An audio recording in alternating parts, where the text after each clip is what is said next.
right now, people are trying to enchant you. Let me show you, if I can manage it, successful and unsuccessful enchantment. So maybe you can see what enchantment looks like. I apologize if this video seems political in some sense. I'm just using this as a clear and convenient example. It's not a political statement of belief or disbelief. I am not taking a position. You can do that on your own.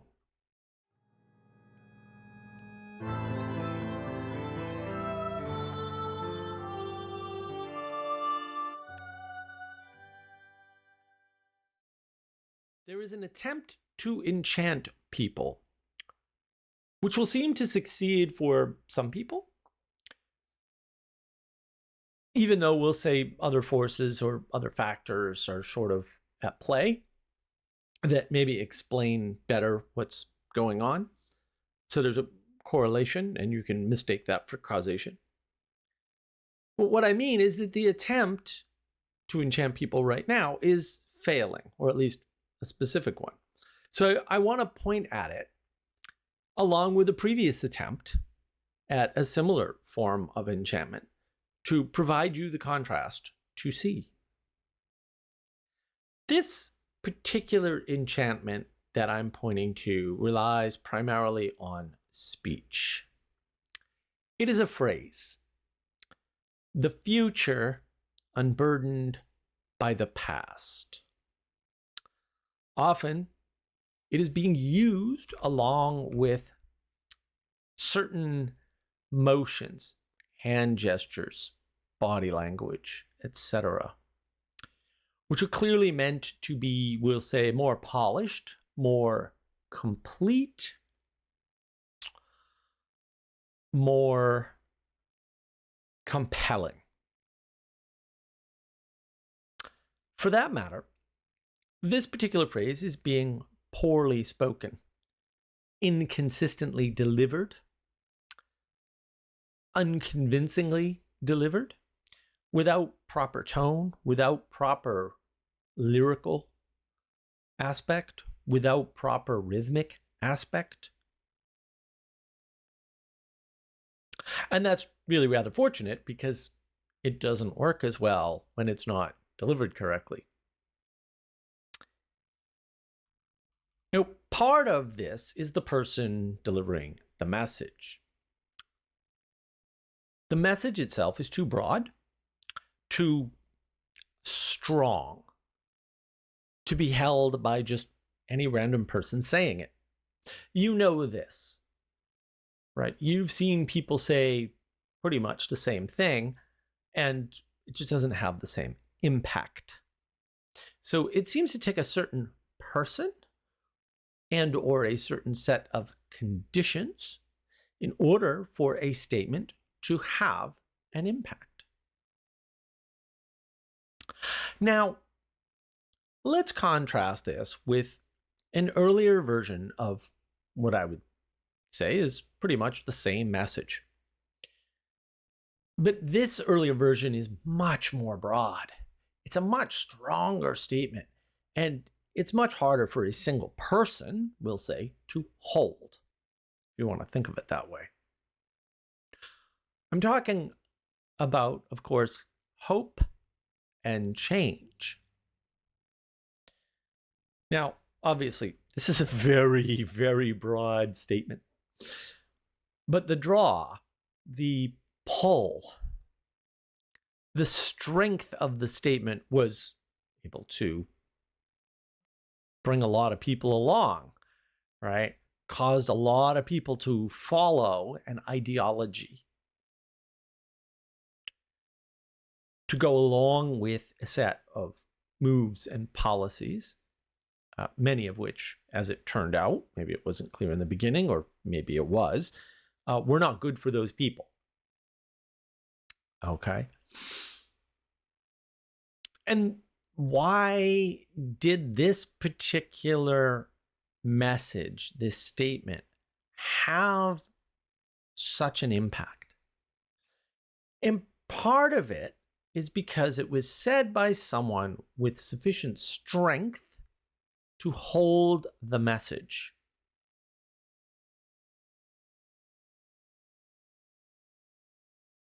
Even, we'll say, without gestures.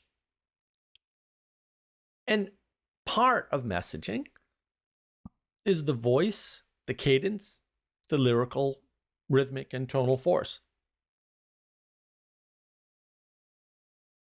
Now, of course, I hope this goes without saying, but I'm going to say it anyway because I suspect it doesn't. There are several things going on here. Hope and change appeals to anyone because it means nothing and can have no possible meaning as conveyed by the person delivering the message. That's just a technical fact, right, of language. Hope is too abstract, change is too abstract. They're just abstractions, they're useful words, people use them all the time. They require a lot of framing, which is what helps to provide the meaning. When you use them without framing, there is no meaning. If somebody enters into, we'll say, a cooperation by believing the person who is giving that message has something important, interesting, and useful to say, then the person hearing the message will provide the framing as a form of cooperation. That might be a hint as to how enchantment works. Not all enchantment, not all the time, but this specific example. And the thing is, you can make the argument that the future, unburdened by the past, has equally ambiguous meaning. But basically, they're exactly the same thing. Right? They're abstract words pointing at something undefined, unspecified, and unspecifiable. A listener can easily hear, if you will, what they want in those statements. The more formal, sort of psychological term for this is projection. The listener has an easy time projecting their vision of hope into the phrase. In order for hope to have any purchase, however, it needs to have a container, right? It needs to have a frame, which provides a level of protection that you trust through some mechanism.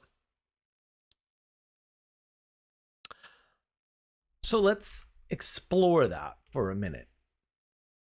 The feeling, note my choice of words, of protection, and likewise that of trust, is conveyed through any number of different things. I'm not going to give you an exhaustive list. I probably can't, but I'm not doing it here.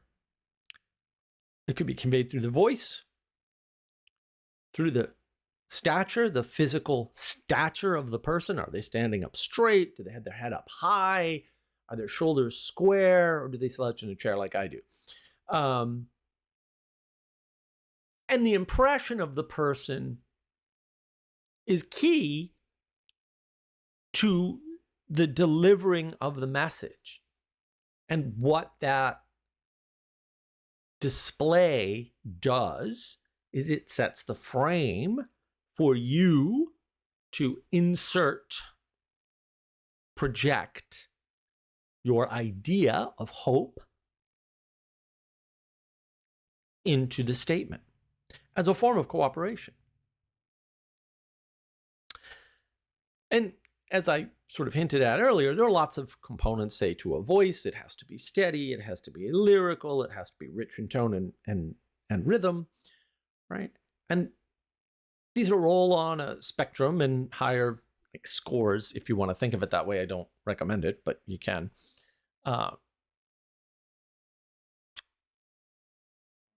that allows one or one of those factors to make up for a deficit in the other, right? So if you have good rhythm, maybe you don't need the tone quite so perfect. And there's a trade-off and a spectrum there. But this idea of stature, how the person is holding themselves, the location in which the message is delivered, and how it's delivered, because it's delivered a number of different ways, is very important. Because this is what you're relying on to allow the person to project into the words. And you have to do that because once you define hope, it vanishes, technically. Your feelings about it will change in some important way. Your delivery cannot be too stiff. That would be unnatural, sometimes called uncanny valley in other circles, by the way. And likewise, it cannot be too loose, right? Because that would be whimsical and unserious, or perhaps too clownish. Perhaps it doesn't give a sense of stability.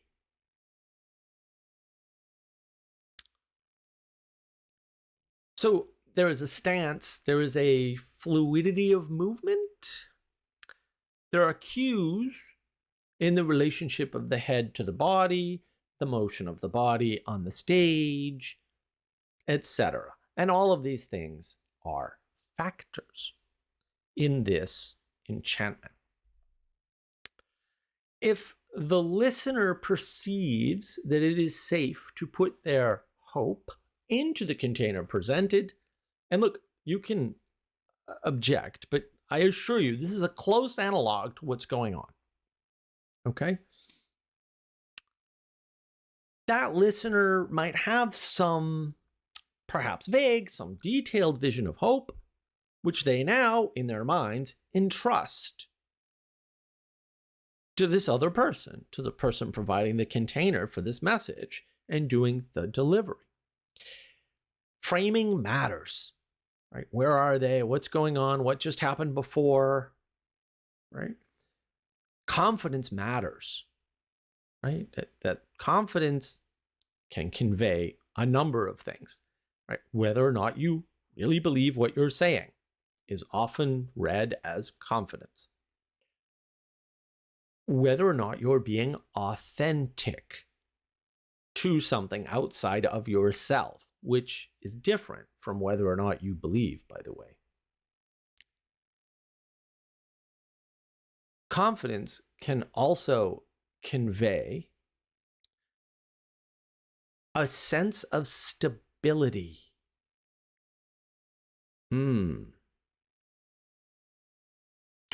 So all of this allows us to enter the arena of the other person as an agent, taking with us all that we have, and now we can cooperate. The key to this is, of course, that we wanted to cooperate all along. We're very, very, very, very cooperative creatures. People don't really talk much about that, but maybe we should. And now let's move over to change, the second half of this enchantment. Since you've already bought in as the listener to this trust, right, to get the hope, because hope is something you want by definition, right? It's built into the word.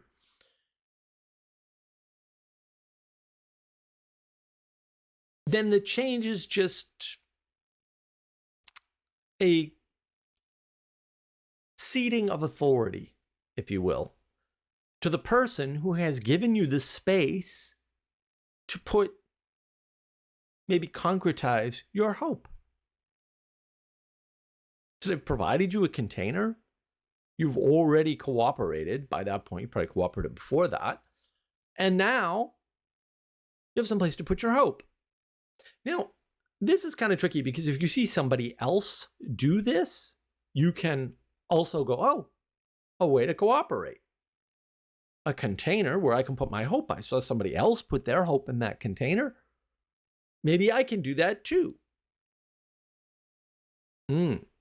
Mimicry is a factor. See my talks with Justin Wells on mimicry. I have 2 of them so far. We'll do a third, although we may not cover mimicry quite so much. So I'll link that right here for you. Congratulations. Hopefully you've seen part of this. Now, for the contrast. Having a weak, maybe unserious or incompetent, that's a factor, person trying to state up front a more detailed, wordier, thus, I would argue, smaller phrase of the future unburdened by the past. A lot more words there, right? Notice there's quite literally no hope. The future is not something that draws you forward in the way that hope does.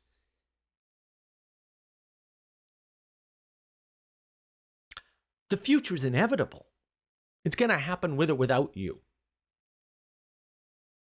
It's going to happen independent of your dreams, independent of your fantasies, independent of maybe the logic, reason, and rationality of the world, in fact, because that happens.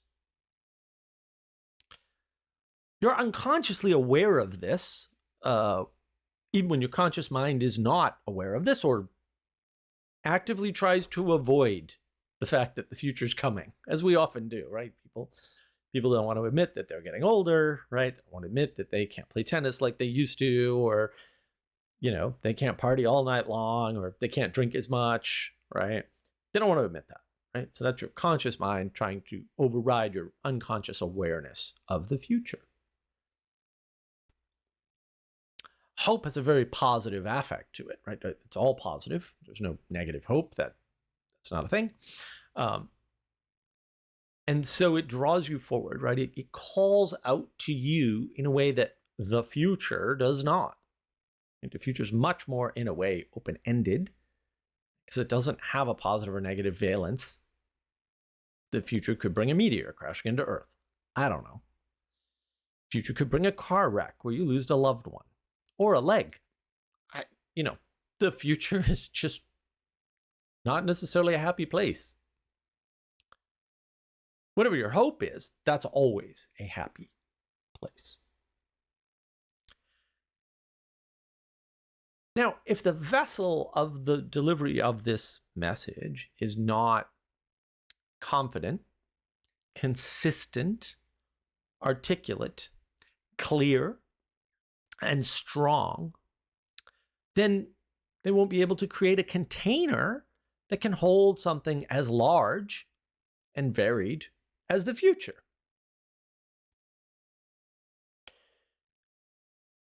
And now we don't have a container anymore. We don't have clear boundaries for cooperation, even if we want to cooperate, which is the real shame. Again, deeply cooperative creatures, we like to cooperate. We need a container to do that. People need to have boundaries and agree on where the edges are. Otherwise, they may be able to cooperate for a little while, but it'll degrade pretty quickly. You might be seeing that all over the place, by the way. But let's not get off track. So into this, you try to erase the past with the word unburdened.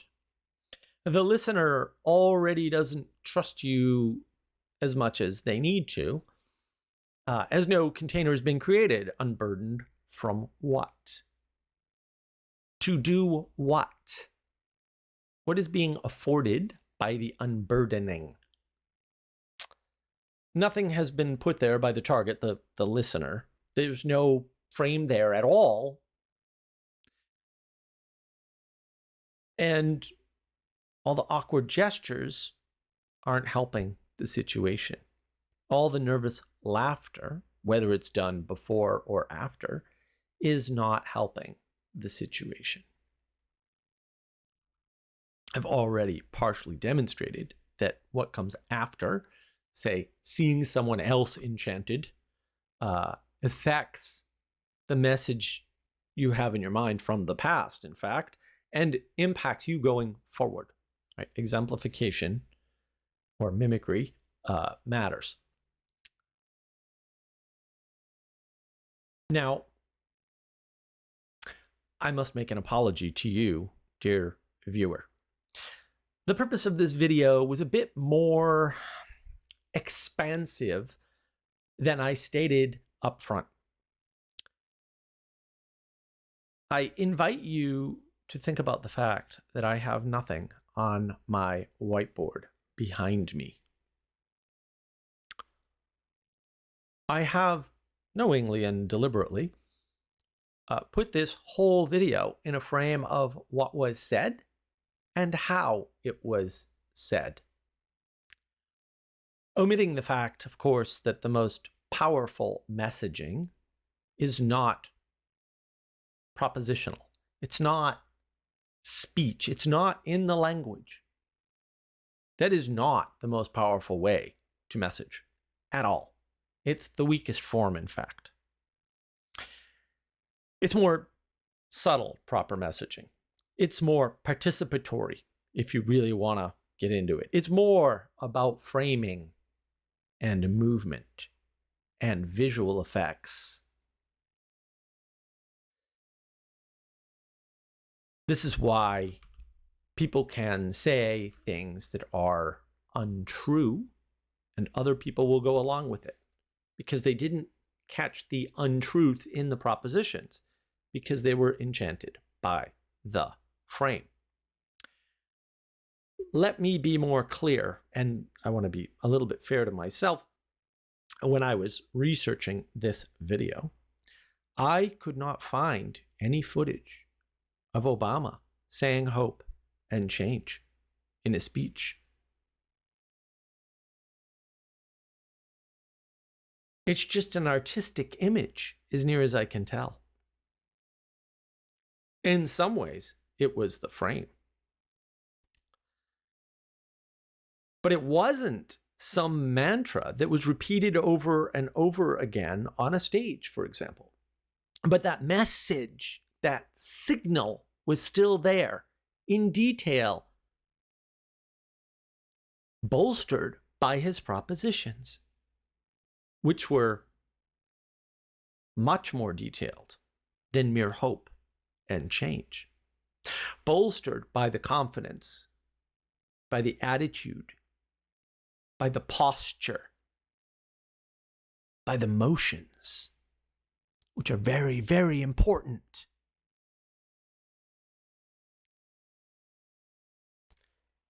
Welcome to the enchantment. You cannot get away from it. I could not escape it. Difference is, I knew that. This is why we research. But that was the message I wanted to send.